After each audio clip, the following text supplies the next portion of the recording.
Encourage yourself and encourage others is the theme and the topic of this conversation. I am joined by Anne Devine, one of Ireland's keynote speakers and a weekly columnist, with her encouragement corner with the Dungarvan Observer.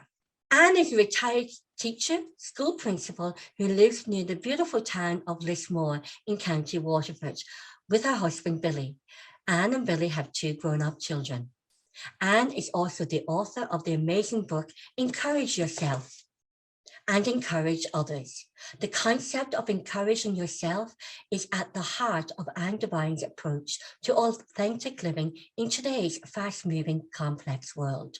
Throughout Anne's primary school teaching career, Anne used this simple yet powerful philosophy because of its intrinsic ability to connect with people and resonate in a powerful way across all groups. Anne says writing on a daily basis is a huge anchor in her life. Anne's book, Encourage Yourself and Others, is Anne's first book. Anne's public speaking talks on the topic of encouragement have been very much in demand, and Anne has addressed many groups across the southeast of Ireland, including Wexford, Waterford and Cork.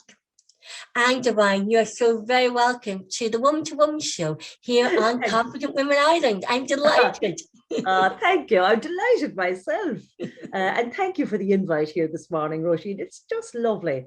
It's my absolute pleasure. Yeah. So Anne, as I said in my intro, you are a retired primary school teacher and principal of a school, and many professional educators retire, but you have taken on a whole new career of encouraging people with encouraging themselves and others. And, you know, through your public speaking events as a keynote speaker and through your beautiful book, Encourage Yourself and Others, you really are talking your talk about, you know, you just don't talk about the opportunities of after retirement. You live the message too. Yeah, encouragement is such a simple concept, I always say, Roisin. And if you look at the word encouragement, you see courage in it, don't you? Yes. And courage comes from the French word le cœur, which means heart. So to me, encouragement is about taking heart and putting courage into all areas of your life, be it your relationships, be it your interactions with people that you meet, people that you know and people that you don't know. And I suppose I just love, it probably emanated from my teaching career where encouragement would be the top priority for me around children over the years, because everybody needs encouragement, but adults even more so, Roisin. Oh, and yes. The encouragement of ourselves as adults, as maybe women who have moved maybe into midlife and beyond. That's a time where you really do need courage in life, because it's a different phase of life, isn't it, for us? It's a definitely, I call it the second chapter. You know, oh, that's the nice. second chapter, and it's where, you know, and that's where you develop and you sort of start living your authentic self. You start living your wisdom and your knowledge and life experiences and putting them all together. Yeah, and that's a lovely way of putting it, Roisin, because what I'm finding is, I suppose while I was teaching and while I was in the job of being a school leader, there are constraints as well around that. But when I moved into my 60s and decided, do you know what, I want to write this book and I'm just going to do it. And I had to encourage myself from the first page to the last. I had to encourage myself to keep going. But that's all it is. That's all encouragement is. What's the next small step that you can take or that I can take that can bring us forward a little bit in whatever we want to achieve, whatever we want to see coming out of it for ourselves. And you know, like to encourage ourselves is the biggest gift that we can give ourselves and to other people. Absolutely. You know, you'd have heard this before, Roisin, about, and it's the best way to explain encouragement. When you get on an aeroplane, you put the oxygen mask on yourself first, even ahead of a child. And I think that's a good little a visual to remember in our heads, because we can't go and help others until we've stopped and asked ourselves, what do I need myself today? Yeah. What do I need myself this week? What small thing can I do today or this week to bring me forward to where I want to go? And it's a time of life, isn't it, Roisin, where there can be a bit of confusion for older women because children have grown up, they've left home, they're getting on with their lives. And it's really a time for creativity and for asking ourselves, what do I need now? And what would I like to do now? Because now is all we have, and now is our chance to do it. And now is our time as well to do it. And I think our midlife years, as we know, we both know Greta Birmingham, and the wonderful thing is, I think that the midlife is so liberating and empowering time of our life, whereas a lot of people take on the negative aspects of the midlife, and they sort of, there's so much negativity around it within the media, within society, and within our culture, within our communities. But for me, it is one of the most empowering, liberating, creative time in my life, just what you've been saying. Yeah. And if you think of the word courage as well, age is in it, the last 3 letters. Yes, and I never knew that. Yeah, rage is in it as well, mind you. Well, we have to have a bit of rage, because then we know what that doesn't go astray every now and again either. But courage as we age, I think it's a powerful message for women and men, because it's, as I said, a time for a little bit of confusion of what's left for me. What can I do with my life now? And it's really important to remember, Roisin, that it doesn't have to be big, climbing Mount Everest every day either, because we're at a stage in life. And I heard Breda speak recently, you referenced Breda Birmingham, and I thought what was lovely about what Breda said is it's a time also for maybe slowing down to a gentler pace for ourselves. And I really believe that we're all on our own journey in life.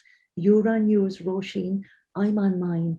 And that courage as we age means not being afraid to step away from what maybe others are doing and just do what you love doing yourself. Because when you're doing what you love doing, there's fierce satisfaction in that. There's satisfaction, but there's also something where you feel centered. You feel centered, and you feel very connected to yourself and to other people and nature as well. Yes, and I mean, that was proven in the last 2 years, Roisin. Going out in nature is probably the healing message that we all took, because I remember every day whilst we were in lockdown, I walked every day over Little Boreen over near the house here, and just walked over to the end, didn't meet anybody, but kind of noticed things that I mightn't have noticed because it had slowed down. And actually, I've heard quite a few younger women say to me recently, God, it's got so busy again. It's got so rushed again. And that's almost a pity that we can't learn to find a balance for ourselves, that everything doesn't have to be at breakneck speed all the time for all of us, and particularly as you get older, because you're not able to do things, and I think Breda said that as well, you're not able to do things, particularly around technology, as fast or as quickly as maybe somebody else. But there's nothing wrong with that. That's okay. I think that's the message of encouragement. That's okay. Everybody's pace is okay. Go at your own pace, and you're going to get there anyway. It doesn't matter how long it takes you. As long as you are determined and have that purpose and that end goal, you'll get there. Yes, and as long as you're enjoying it. Yeah, and it's about your journey. I know it's a very cliche, the journey, but it is about your journey and your experience and your own experiences in getting to that where you want to go. Yeah, and I also think that women of our age, we have a huge lived experience of life that is hugely helpful, because we've been around the block quite a few times. But I mean, there's no experience we haven't experienced, I suppose, Roisin. And it's not that, but when you come into a new situation, at least you can encourage yourself by saying, this will pass. It Yes. won't last forever. It's just a blip on the road. I'll feel better tomorrow. I'll go off and I'll have a cup of tea. I'll chat to a friend. I think we have learned to find ways for ourselves as women that answer a need in us, and that are also about connecting with others and a sense of belonging. Because I think a sense of belonging is hugely important. Yes. We're not alone in this world, even though we might feel it at times, but we do have a sense of belonging and a sense of contribution of what can I do? And you know, there's one thing we could all do today. If you just met somebody, a stranger today on the street, and just gave them a smile, that's an act of encouragement in itself. And maybe that smile could be the one thing that would give a lift to somebody else on that particular day, at that particular moment. And as I said in the intro, you certainly do talk, not just talk the talk, you walk the walk, because I was going down to your land of the woods down in Dungarvan, not far from you, giving a talk with Breda Birmingham. And you, as soon as you saw my name, you actually sent me a message on Instagram wishing me well and encouraging me for the talk. That meant so much to me, that you would take the time to say, I see you're a speaker at this event, you know, and sending me the encouragement and saying that you'll see me there. And I thought, oh my God, at least I'm going to know someone apart from Breda in the room. Yes, that meant so much to me. Yeah, thank you. And that's why I've had people as well it works both ways. Yes. And I think the really important thing about encouragement is to do it without expectation of anything in return. And I think then it's a gift that's freely given, you know, because I've got text messages. I got a text message from a friend this morning saying, good luck with your chat with Roisin today. And like, that's encouraging. And we all need it. We all do. There's nobody so brave, if you want to use that word, that they have no feeling. We all have ups and downs. We all face things in life that can be difficult to face, but it's to say to ourselves, we'll get through this and we'll help somebody else get through it as well. I think it's why I call the book Encourage Yourself, Encourage Others. It's to start with yourself, Roisin, but to extend the encouragement to others then as well. So it's kind of a two-way process. Because you can't give until you can't give out until you give yourself. Yes. You can't give out from an empty jar. Exactly. Yeah. You know, that's something I learned later in life. It took me a long time to learn that. Yes. And you have to refill. I'm just taking a sip of water here, but it's just, you have to refill. I know what I love. Refill and refill. Fill up. If you keep emptying, there's a glass of water in there. But if you keep emptying from that for everybody else all day, you'll be drained. Your throat will be dry. You have to fill that cup for yourself. And you know what I love, I want to dive into your book in a minute, but what I love when I first got the book, because we have a story behind the book ourselves, but what I loved about the book was when I opened it, I said, okay, I saw that it was all pages and numbers, and I said, okay, what way would I do this? Because usually I just intuitively open the book. And I said, right. And today is actually, funny enough, just as I opened it, it happened. There's a story about even this. I said, I'm going to open the book at the house numbers of all the houses I lived in. I went to the birthdays and then special dates. And just as I opened this, I opened it up at page 37. And it says, be willing to have fun in your life at every age and stage. Laughter is good for the human spirit. And it's funny how even just today I opened it up, and it opened up at my very first house that I bought.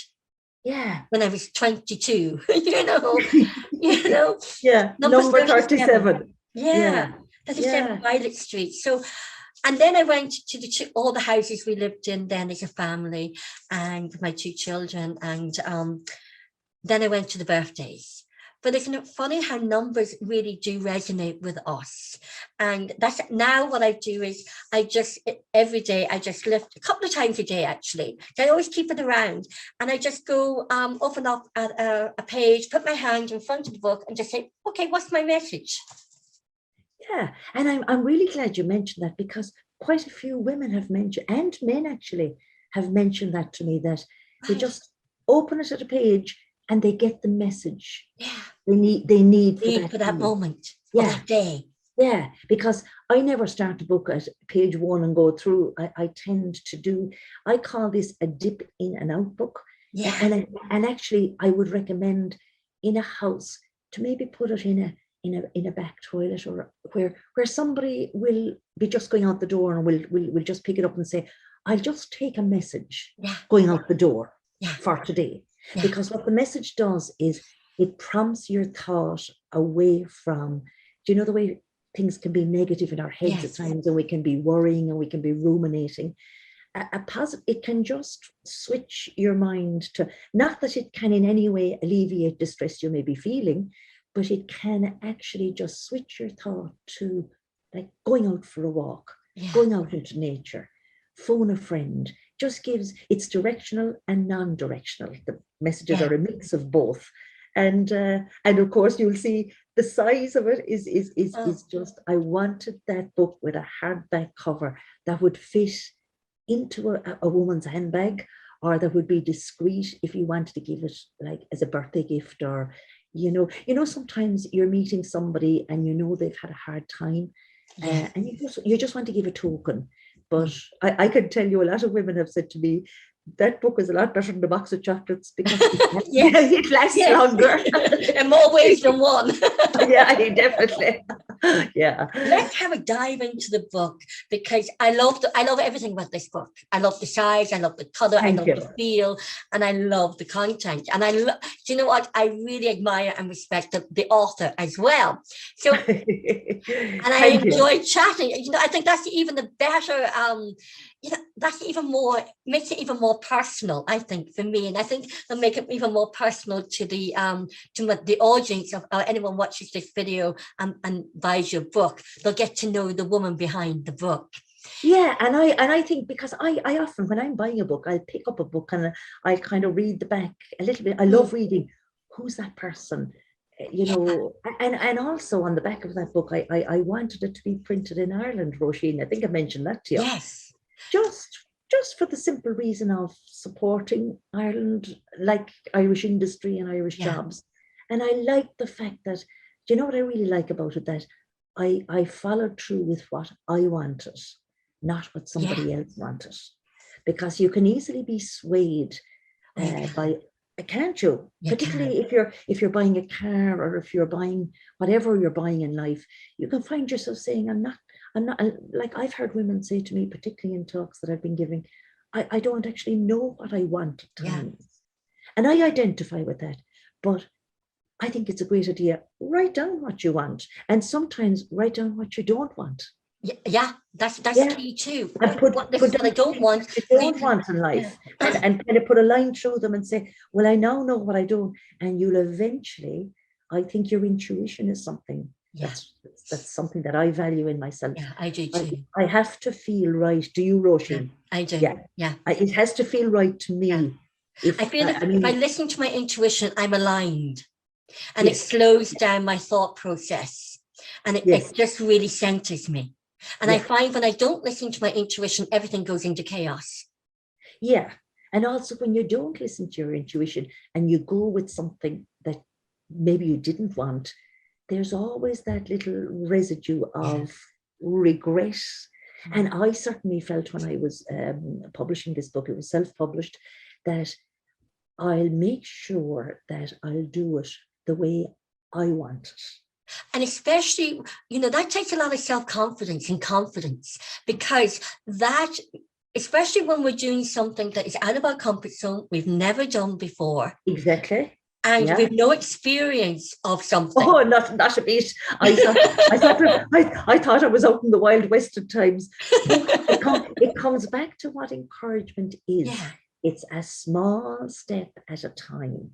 And I'm a big believer in, knowledge is power. Yeah. Find out information, but do it your way, not somebody else's. Do it in the way, even if nobody else is doing it that way, do it anyway. Yeah.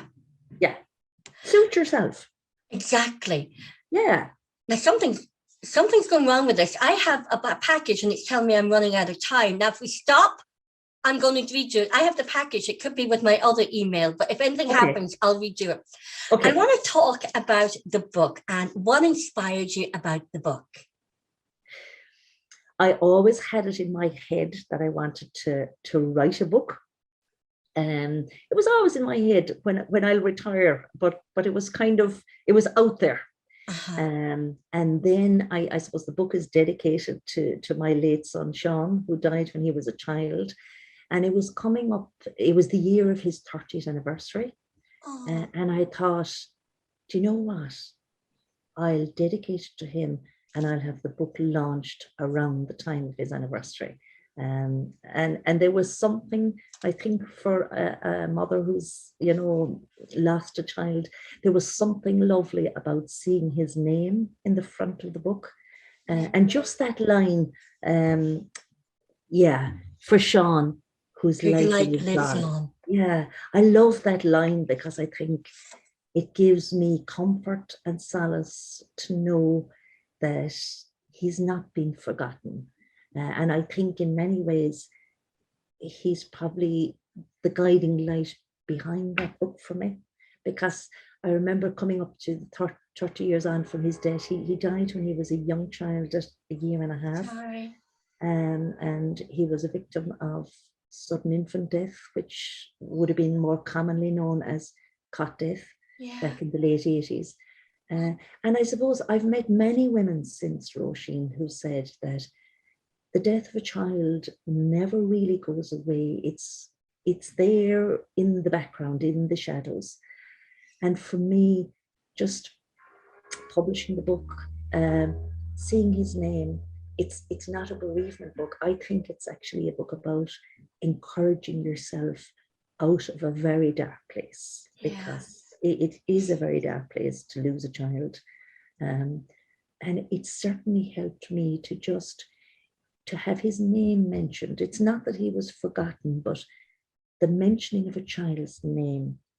And there are so many women in this country, and I've met quite a few who said that they never saw their child from their child, back along in the 60s, that they had a child maybe that they never saw, that was taken away and was buried, that they may not have had the care maybe that's given now to grieving and bereaved parents. And I think there's a huge number of women like me whose child died, who had to find their own way out of a very dark place. So to me, that when you give yourself a deadline to publish a book, and when there's a connection, an emotional connection, if you like, then you're going to follow through. There's no way you're not going to do that for it, if that makes sense. You definitely, the light is certainly still shining. Sean's light is living on. It is. Especially, he's, when everybody reads that, they're actually talking to him in the heavenly realms and saying, oh, your mom's written the book. You were never, you're in the heart now of everybody who reads the book. Yeah, and I suppose it's the messages of how do you, if the question was, how do you encourage yourself to pick up the pieces of your life when a child dies? And no matter what age, too, because it doesn't matter what age. I mean, Sean was 18 months, which was a year and a half. But at the same time, it doesn't matter what age. You lose more than the child. You lose their future. You lose their milestones. You lose the family occasions with them.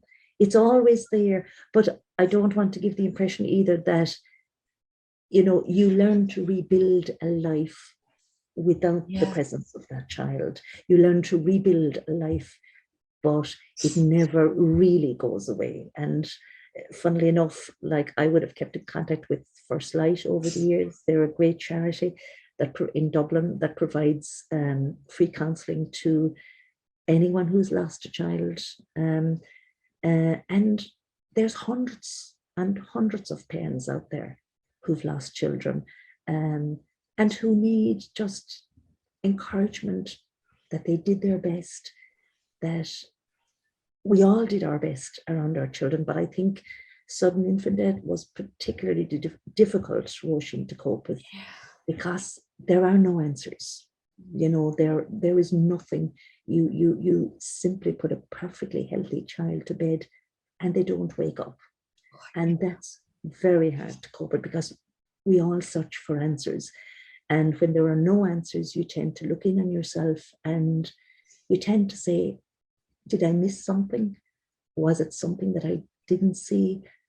And that can cause a lot of anguish, I suppose, in your head for years afterwards. So for me, encouraging myself and sharing the message of encouragement is important in showing that you can pick up the pieces of your life at your pace. And grief has no end date. There's no expiry around grief. It's not linear. You know, the way people will say, you'll feel better after. You'll feel better. The truth is, you know, you go through stages of feeling better and then you go through stages of feeling worse. So it's I think grieving a child is lifelong. You never fully get over it, get over it. But to me, Sean is always present in my heart and in my life. And I suppose just it's lovely to be able to share his memory even. And I so appreciate you inquiring about him, because I think all grieving parents love sharing memories of their child who has died, don't they? Yeah. What did he look like? What color hair and eyes did he have? Yeah, he had blonde hair, blonde hair, blue eyes. I suppose I remember him most. He loved the color purple. Did he? He did, yeah. And the beach. I suppose the last photo, we had a family holiday taken with him the month before he died. And I was actually pregnant with my second child. And my second child, Daniel, was 4 weeks old when Sean died. And I suppose there was that, it was just a terrible time, Roisin, of confusion and bewilderment, really. And I do remember, I can still see Sean at the beach in that holiday, just digging a hole in the beach and looking out at the water. And as you mentioned nature earlier, nature and the ocean and going to the sea has been my comfort. I'd go down to Cania Beach near Dungarvan a lot over the years, and I would just find it calm to just look out at the water and to look at the ocean and to sort of feel, you know, there's something out there. He's out there somewhere. He's in here. He's in here. Oh, he's in here. But I think when I look at the ocean, I sort of feel that calming when I see the waves coming in. And actually, I put a wave on the front of the book. I do. Yeah. And I chose that. I was saying to you that I couldn't decide on the front of the book. Like, I mean, everything was a decision. I couldn't decide, and I was making lists of things I didn't want. And when I was going to the graphic designer, whatever way my phone fell open, do you know the way your phone? I just picked up a little keepsake card that I had with Sean sitting on the beach, and up above it was remembering and the wave. And I thought, that's it. I'll put the wave on the front of the book, because the wave, you know, it's nearly a symbol of resilience anyway. That life can be choppy and life can be calm, and that we just have to go with, you know, the waves of life. And everybody has adversity in life. Everybody has sadness. We all do, Roisin. But it's how do we encourage ourselves through it so that we learn to cope, and how can we in turn help others as well? Yeah. Because I suppose when you're in a dark place, what you discover is the people who help you are the people you mightn't have expected. And that's very powerful, isn't it, too, Anne, is finding that support by people you least expected in times of tragedy, death, in such, a very vulnerable time in a woman's life. Yeah, and you do find that when you're in that dark place yourself, I suppose you find those people who are suffering as well. You reach out to them, they reach out to you, and that's what pulls you through. Somebody that understands, somebody that can empathize with you, Roisin, that's worth anything to you. Somebody that'll come into your home maybe and sit down, have a cup of tea, and maybe won't ask anything, because some days you don't want to talk about something, and other days you do. It's something that you have to live through, and everyone has their own journey through it.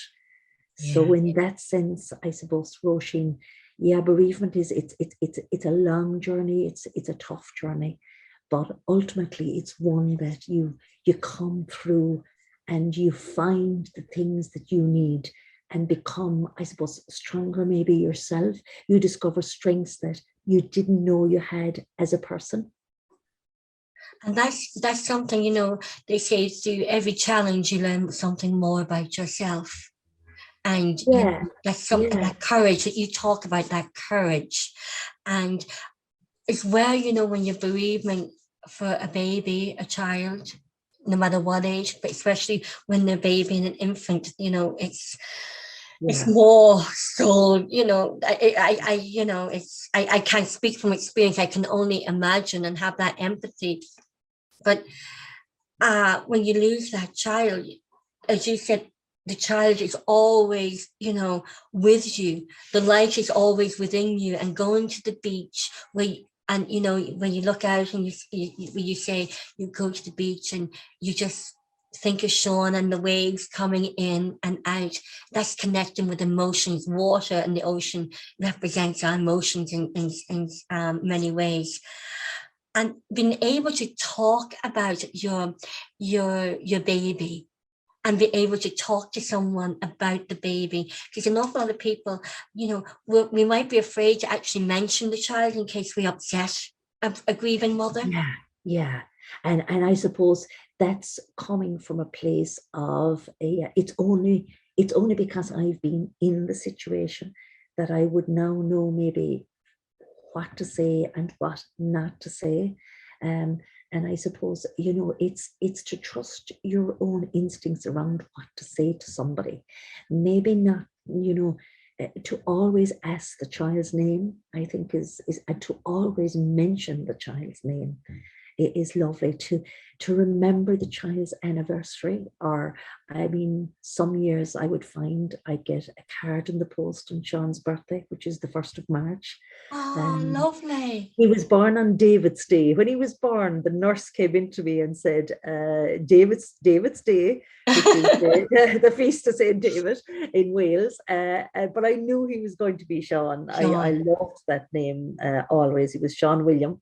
And I suppose from in that particular instance, you bond with the name, you bond with the child, you have such hopes for them for the future. You are already looking ahead to when they'll go to school, when they'll grow up. And when they die suddenly at a young age, all of that leaves you, and you have to cope with how will I manage this from me now? And kindness from others, empathy from others, that's worth anything.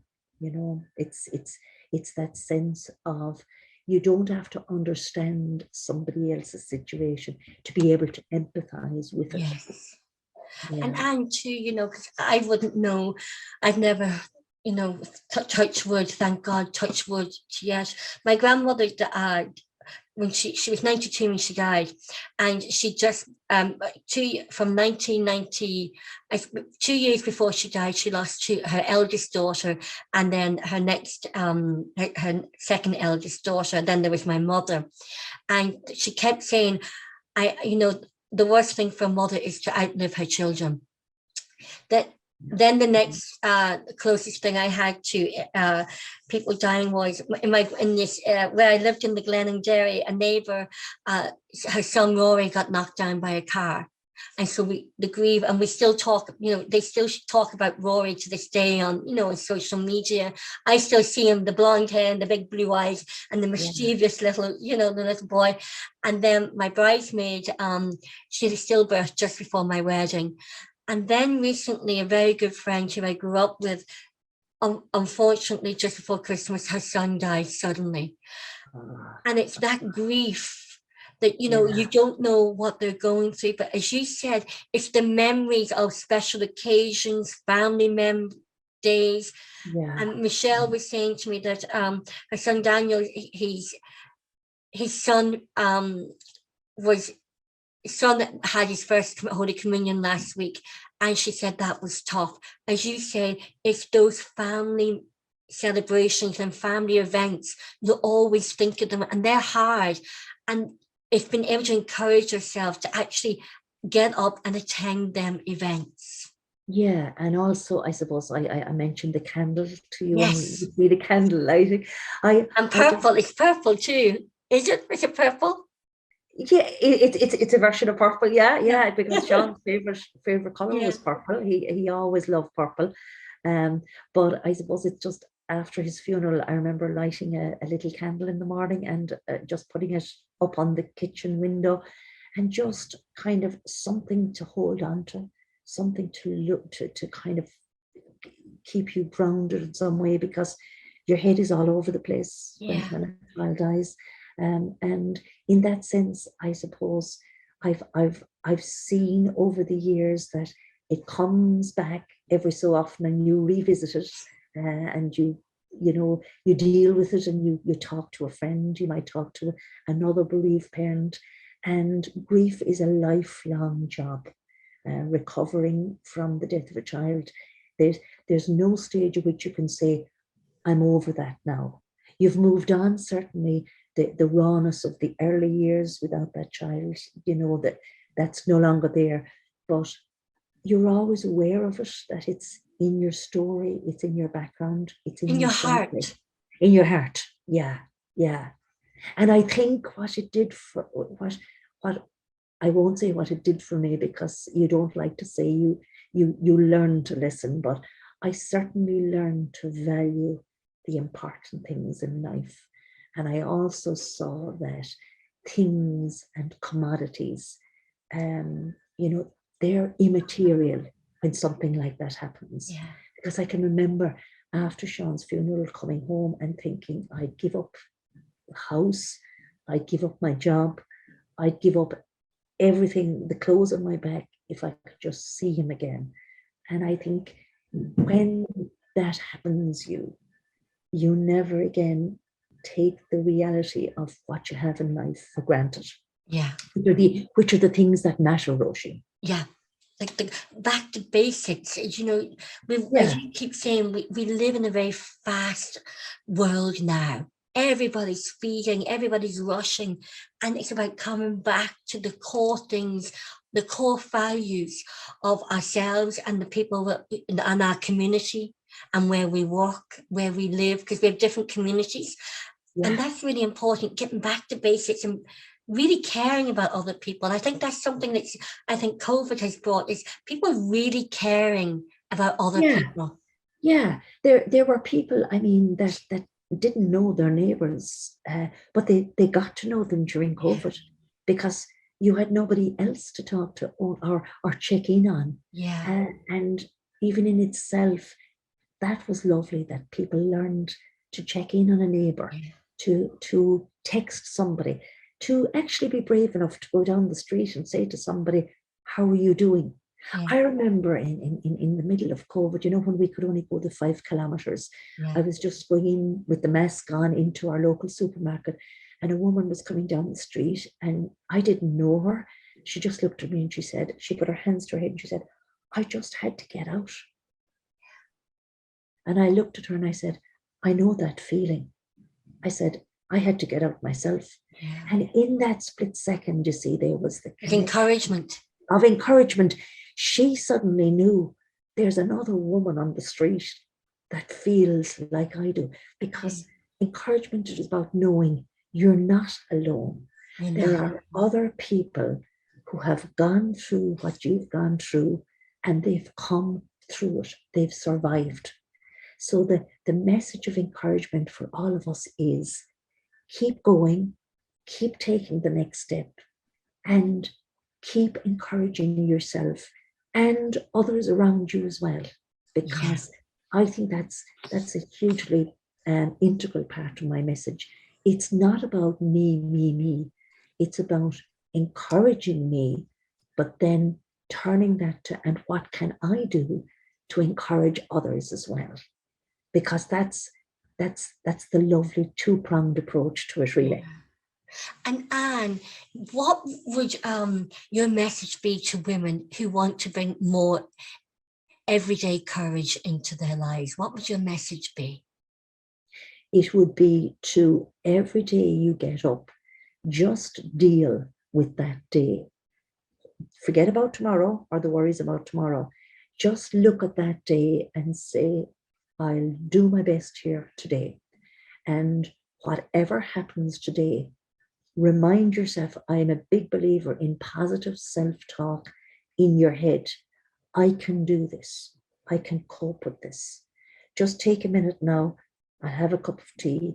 I'll take a break, but I can cope with today. It's to remind yourself of your own strength, that you can get through. Because sometimes we think, oh, I can't manage this. It's not enough. Sometimes we think we must be doing everything and anything. For some women, and I've heard this at some of the talks I've been given, Roisin, for some women and men, getting out of bed in the morning is an act of courage. Putting your feet on the ground is an act of courage. Somebody who's recently bereaved or has had a worry or a health scare, it's easy to throw in the towel and say, I'm done. It takes courage to say, I'll just go with today and live today and do the best I can with today. And that's enough. And that's what courage is, accepting that that's enough. You're enough is enough. I like that. You're enough is enough. I love that. Yeah, I don't like it. I love it. I love it myself, because You're I think enough. What's enough for me today is my enough, and that's enough for me. And enough doesn't mean being less than or being more than. You know, some days you're good enough on a Monday might be totally different. You're good enough on a Friday. Yeah. It doesn't have to be that you're going at the same speed or the same pace. And I like to pace myself a little bit more now, Roisin, because God, when I was working as a school principal, it was like being in Euston Station all the time. But I learned to find little pockets of a break for myself, a quick walk, to just, if something was really getting on top of me in the office, that I would say, do you know now, I'll just take a walk down into a classroom and meet a few of the children in the class. And the thumbs up. You were and a thumbs up. The thumbs up. Tell me about, why do children like a thumbs up? Why do children like a thumbs up? Because it's visual, because it's saying to them, like, I'm with you. I'm with you. And it's also not in any way suggesting that they have to be top of the class, that they have to be 10 out of 10. You know, these terrible spelling tests that were there years ago, where children went home, how many did you get? I only got 5 out of 10. And the child went away completely deflated. Whereas to look more at, you know, the thumbs up is, well done. You worked really hard to get those 5. Well done. And it's not. You are enough. You are enough. And if you give children the leeway to find themselves and what they're good at, they will find it. And that's they will find it at some stage in their life. they will find what they love, and let them off with it. Let them go with it. Because when children find what they love, they'll automatically encourage themselves around that. And it may take its own time. And finding what you love can be a hobby as well, Roisin. Yes. It doesn't have to be. There's many people saying, well, I'd love to love my job, but I don't really, I don't really, Roisin, love my job.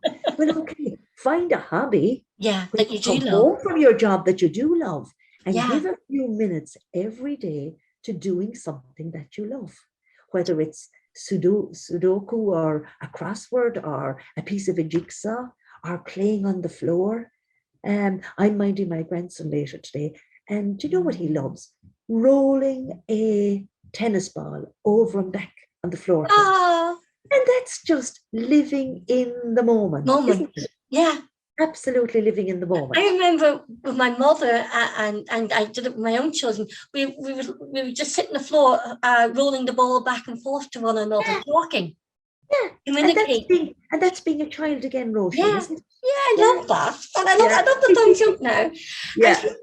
And you know, how do you view embracing women in their 60s? I think it's to look, it's the positive self-image. It's to look at that time in your life as a creative opportunity for yourself. Yes, a second chance.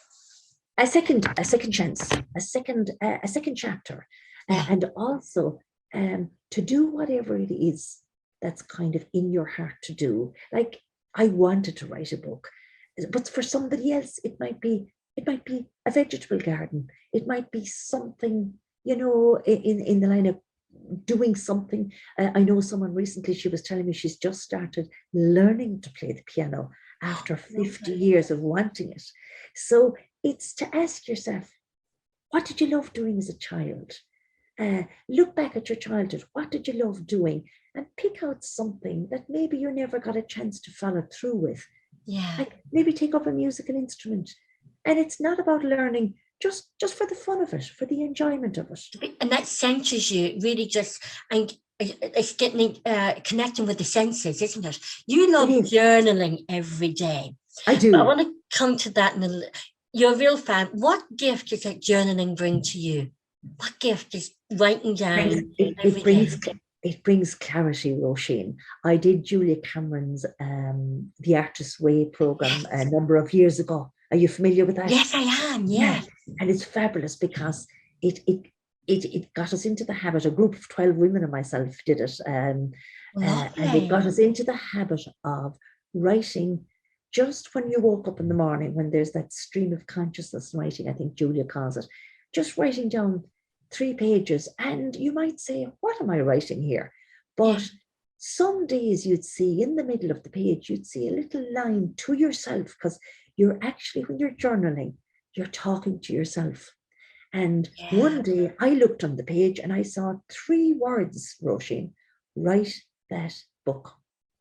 And I circled around it with my biro, and I just thought, write that book. Because if you don't write it, who else will write it?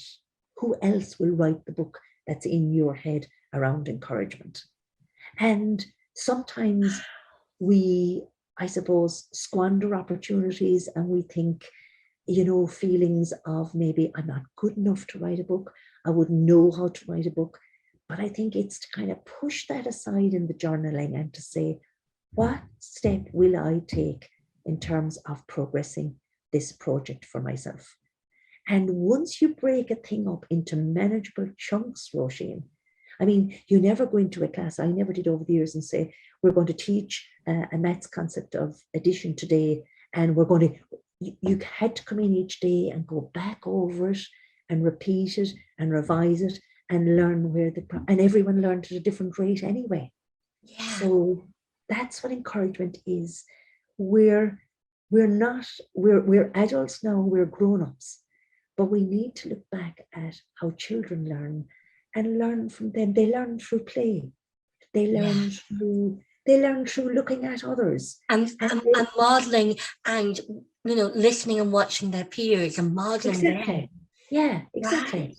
And so journaling gives you that clarity of thought, clarity of action, and clarity of mind. Yes, and it's for your eyes only. And clarity of purpose as well. Yes, and I'm glad you mentioned purpose, because the thing about purpose as well is you can have a couple of purposes in life. You can. Like my purpose in life at one stage of my life was to lead a school and a team and to be involved in school leadership, which I loved. And I think my definition of leadership that I liked, Roisin, was a good leader is somebody who leaves good leaders behind. I like that one. I like that. We have to do another video on that one. And on leadership, I like that one. Leadership was never about me going in and dictating. Leadership is about listening to others, observing the talents that people have, trusting people with jobs, delegating, and accountability is a different matter. But leadership is about being able to see talent and potential in everybody, being able to see the gift in everybody, and to draw out that gift. Yeah, I love that. We all have gifts. Yeah, we all do. And it's about connecting with them. And as you said, if we write them down, we're connecting with them and we're encouraging ourselves. The clarity of mind, the clarity of thought, that brings clarity of action and therefore outcomes. And Anne, what if you were to say the 4 words that would best describe you, what would it be? Well, I'd look at it's interesting you picked 4. I'd look at my name, which is Anne, and I spell my name with an E. And I love, sometimes I'd look at the letter A and I'd say, I wonder what's that for today? I mean, the word I'd nearly go with, the first word I'd go with is authentic. I think it's really important. I think it's really important to say what you mean and to mean what you say. Yes. The second one I'd probably go for is nurturing, because I like to nurture. I like to look out for others, but nurturing yourself as well is really important. Really important. So we have authentic and nurturing. I'd go for natural as well. Yes. I think natural is important nowadays. It's not about how well dressed you can be or well made up, because a lot of us are hiding behind masks nowadays, and we're afraid to reveal, the natural side of us, the fun side of us. I love that. And of course, I needn't tell you what the E is for. I always say encouragement. People, you got it. I always say I'm Anne with an E, and the E is for encouragement. It's like Anne of Green Gables. Anne with an E. I love that. I love that them books and the movies as well. Yeah. So, we were talking earlier on about having the courage to be imperfect. How do we develop that courage, Anne? The courage to be imperfect is the greatest gift we can give ourselves, because nobody is perfect. We all have frailties and vulnerabilities and anxieties and worries. It doesn't matter who you are in life. It doesn't matter what your status. It doesn't matter how much money you have. We all are human.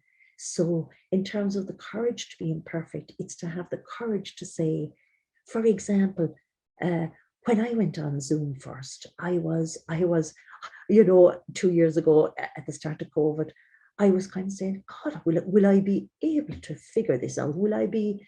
And I had what I would call a walk moment, if I might share it with you. A friend of mine asked me onto her, she was doing an artist exhibition one night, and I was chancing. I thought, how do I put in a message, in the chat? I didn't even know that at the time. And I thought, I'll give her a boost. I'll encourage her. I'll say to her, I like your work. WORK. Well, whatever way I spelt it, it came up on the screen as I like your walk. WOK. I misspelled it. Well, I looked at it, and for a bit like Brené Brown, for a few seconds, I thought, oh Lord, and then I thought, that's all it is. It's and when it's a slip, and so what? And who cares?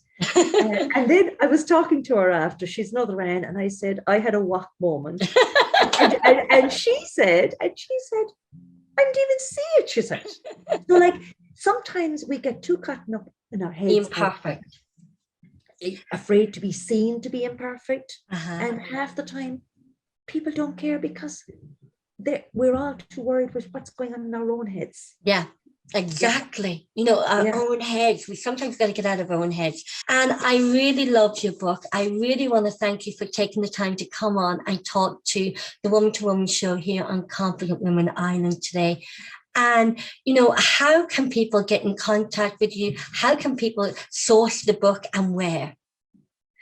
Do you know, I often say to people, the easiest way to, if you want to buy the book directly, is from myself at Anne for Encouragement on Instagram. Now it's Anne for the number 4 encouragement, because that allows me to ask if you want it signed, or it allows me to engage personally with you if that's what you want, if you want to buy it direct, and I can take it from there. It's also selling in the Lismore Heritage Centre, in the Book Centre, in Isabel's Place, in Ardmore Pottery, in those retail outlets here in Waterford, and Cork also in Vibes and Scribes. But I suppose I love the connection of somebody saying, you know, I want this book for somebody who's had cancer diagnosis. Do you think it's suitable? And then I can say, look, you know, would you like me to sign it? Would you like me to put a message? I like that personal. So, you know, it's nice to have a personal connection with the person you're buying something from nowadays. Yeah. And you know, it's a great present, even for someone who may be doing their school exams or university exams, or even anyone leaving home, anybody starting a new job. Exactly. It's just a lovely gift to have. Yeah. You know, and actually, a friend of mine recently contacted me. She's a principal in the school, and she bought them for the 6th class, the end of year graduations. And I said, are you buying it for the students? I said, are the mammies or the parents? You know, she said, they'll all get the benefit of it. Oh, what a lovely gift. A lovely gift, and better than a box of chocolates. In more ways than one. I just love the book, and you know, I just love everything. I love the feel, I love the visual, I just love holding it, and I love the words of encouragement on every page. And you know, I hugely respect and admire the lady who wrote the book and as well, and I love the story behind the book. Thank you. And, thank you, Roisin. I love the purpose and the aim and intention of the book. I really do. And you have a poem for us. I wrote a poem on encouragement. It's not in the book, but I just thought it would be a nice one to share at the end, if I may, Roisin. Oh, I'd love you to. And we'll finish. And can I just say to anybody who's looking in on your YouTube channel, thank you so much, Roisin, and to anyone listening in. And the message is always encourage yourself and encourage others. So encouragement. Create a habit of courage. Encourage yourself each day. Small steps at a time brings your confidence into play. Be grateful for what you have. Greet others with a smile. Believe that you can do things and know that you're worthwhile. Encouragement opens a door. Breathe and step outside. Support yourself and others and thrive on a positive vibe. Cherish your dreams of stardust. Nurture yourself within. Be brave as you step forward. The courage is always to begin. Thank you, Roisin. And that is lovely. Yeah, I love it. I have that in a little bookmark, which you can fold over and put in the book as well. So I'll send you one of those, Roisin. Yeah. And that, you know what? I just didn't hear it. I felt every word of that poem. Yeah. And and you know, whatever we're beginning today, you know, and we don't know what the day brings. No. Just begin. Just begin. Whatever it is, whatever adventure, whatever, you know, is unfolding before us. You know, the courage is just to begin that journey, to take that step. And just today, you don't have to live tomorrow. You don't have to rehash it. Just the present moment. Exactly, yeah. And be aligned to who you are and be authentic. Exactly. And just be you. And you don't have to be perfect. Yeah, and you don't have to be anybody else. No, You just have to be yourself. And the lovely one we came up with today, you're enough you're is enough. enough. You're enough Is is enough. enough. And thumbs up. And a thumbs up to you as well. Oh, And sending light and love and blessings to anyone that's listening, and just a belief in yourself. You can cope with whatever comes your way. Yeah. Oh, Anne, thank you so, so very much for actually taking the time to come and talk to the Woman to Woman Show and to Confident Women Ireland's YouTube channel, because I know so many people will get so much out of you speaking here on this today and from your book. Thank you, Roisin. Thank you I so really much. do appreciate that. And thank you so much. Thank you, Roisin. Anne Devine, author Yeah. of Encourage Yourself and Encourage Others. Thank you so much indeed. Okay, slán take care. Bye-bye.